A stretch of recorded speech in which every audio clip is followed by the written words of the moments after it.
Hi Libra, welcome. This is Taurus First Tarot, and we are doing a general reading for the sign of Libra. Okay, so we'll get right into it. I don't know, some different things were coming up. Some kind of more fiery type of energy. A little bit of a feeling unsettled, maybe a little bit of kind of not wanting to go along with the status quo anymore, tired of being the appeaser maybe, you know, being ready to speak your mind more, just that kind of a little bit of fieriness, of feistiness, of like really, I don't know if it feels like maybe you were somebody that people tended to take advantage of a little bit. People tended to kind of, and not in a big ugly way, but like in a way that you're so easygoing that you know, people might say like, oh, we'll ask Harry, he'll do it, or we'll ask, you know, Jane, she'll do it, you know, that kind of thing, and you will, but maybe necessarily you don't want to be that person anymore that is always the one who is going to, you know, do something that somebody else asked. Okay, all right, so yeah, okay, so a lot of cards fell out actually, and first here we have the Lovers, and look at this card. This is a pretty risque card. This is not like the traditional Lovers card. I mean, there's like some touchy-feeliness going on here, some very sensual, some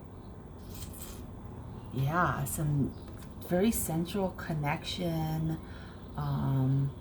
but it feels almost divine. There's like this light coming down from the heavens, and there's stars, and there's dolphins in the background, like so this feels like pretty sensual and seductive, and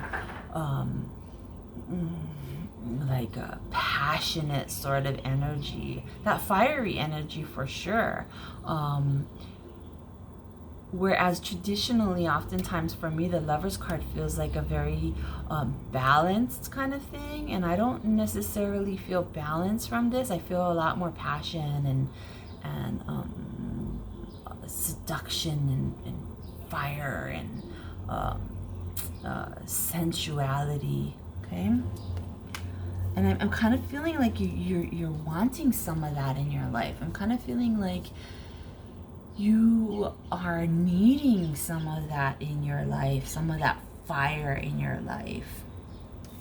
Then we have the Page of Pentacles here, and you know, Pentacles are about, you know, this earthy groundedness, and Pages are kind of about like, you know, being early on in the journey, kind of just starting off. This guy here, he's pretty decked out, and we got the peacock in the background. Google the symbolism of peacock, yeah, so you can see what that means for you. But this guy is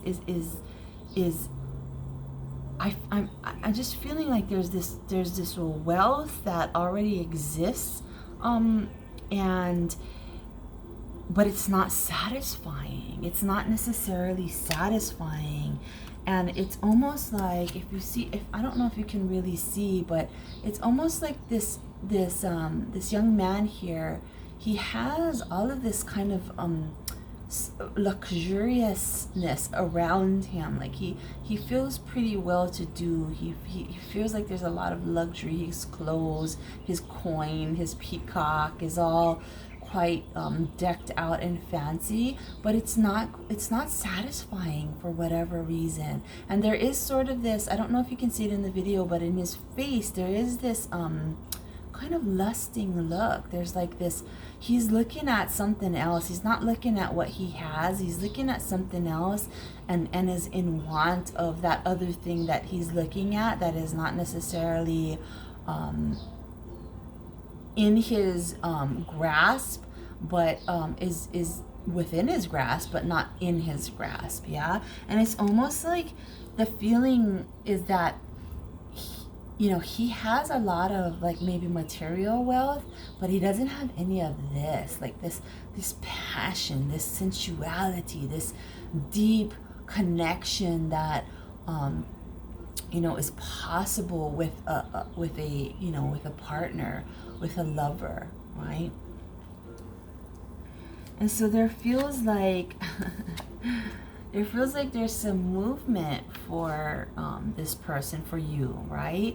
It feels like there's some movement, towards that thing that is more satisfying, and away from that which is not as satisfying, So maybe you're somebody who's worked really hard and you've accumulated, some financial wealth and stability,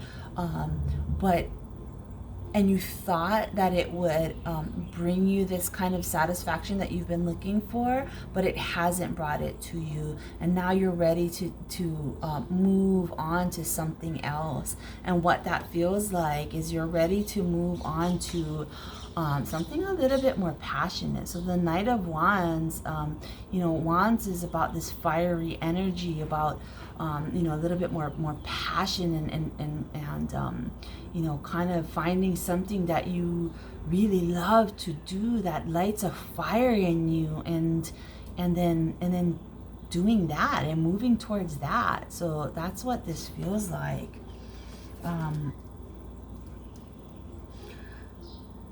I do feel though that this movement, there is a possibility that if it didn't already happen and didn't already bring you to a little bit of sadness or heartbreak, if that's not what you're already experiencing, so perhaps you were feeling this desire or this discontent with what you have, and this desire for something more passionate, and then you made the move towards finding a little bit more passion. You made that move, but either it brought you somewhere that made you feel like, oh, it wasn't the right move, I made a big mistake, it brought me to this sadness or to this heartbreak, and maybe that's what already happened. Maybe that's possibly what's in store for you. I'm not sure. But ultimately, I feel like, because any journey really, right? Any journey, any experience, there is no wrong or bad. It just is. And oftentimes, it is the challenging things. It is the challenging things that bring us to the most learning, that teaches us the most about what it really is that we do want and what we don't want, So perhaps you were this person, right? Looking at, at this thing that was kind of like,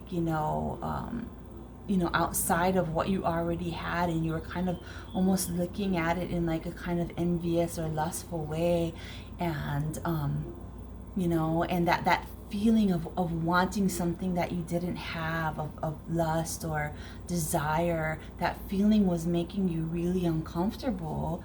But when you actually got it, you realized that really wasn't what you wanted either.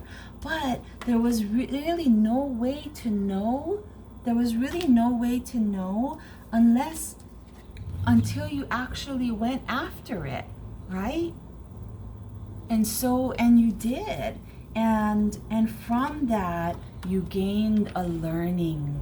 Yeah, you gained this learning from the experience that, that perhaps Sometimes we cannot always be in this place of wanting something else, right? Like, it's good, definitely it's good to have dreams and desires and to move in that direction, and to try and fulfill them, but it's also very important to acknowledge the things and the riches and the beauty and the wonder that we already have in our life. Yeah, it's, so this guy, right, he's not acknowledging any of that. He is just looking away and wanting this, right? And he's not acknowledging what he already has. He's only focused on what he doesn't have and what he wants. And so that can be a good thing sometimes, right? If it drives you to step outside of your comfort zone and to have new experiences, to try new things, that's a great thing.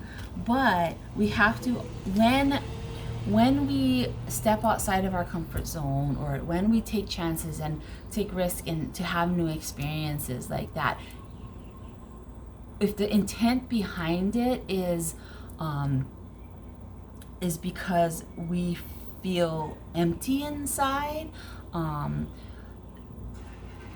then you're not necessarily going to find that fullness, because that fullness really does come from really acknowledging what you already have, and finding a place of peace and contentedness in that. Okay, so it's balancing it. It's balancing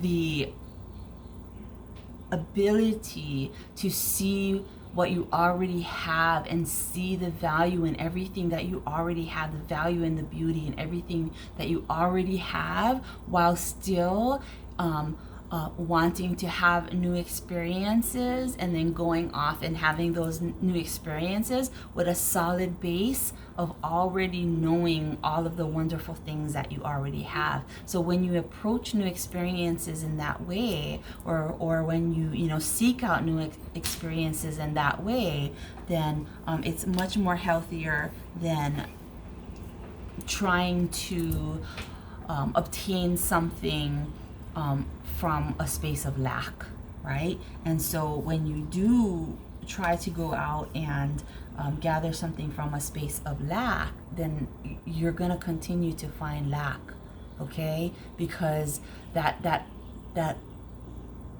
fullness that you want, that passion, that love, that drive that you want, you have to find it within yourself first. You're never going to find it outside of yourself, okay? But I feel like this whole experience is going to bring you to that learning, to that understanding, to that acknowledgement, and this is a wonderful thing. And you see there's this light shining, and it's almost like it looks almost as if the sun is coming up behind that pillar that where the Queen of Swords is standing, and it's like the sun is rising up, to show you the light, and that is a wonderful thing. So there's definitely a positive outcome to all of this, and that is your understanding of how seeking things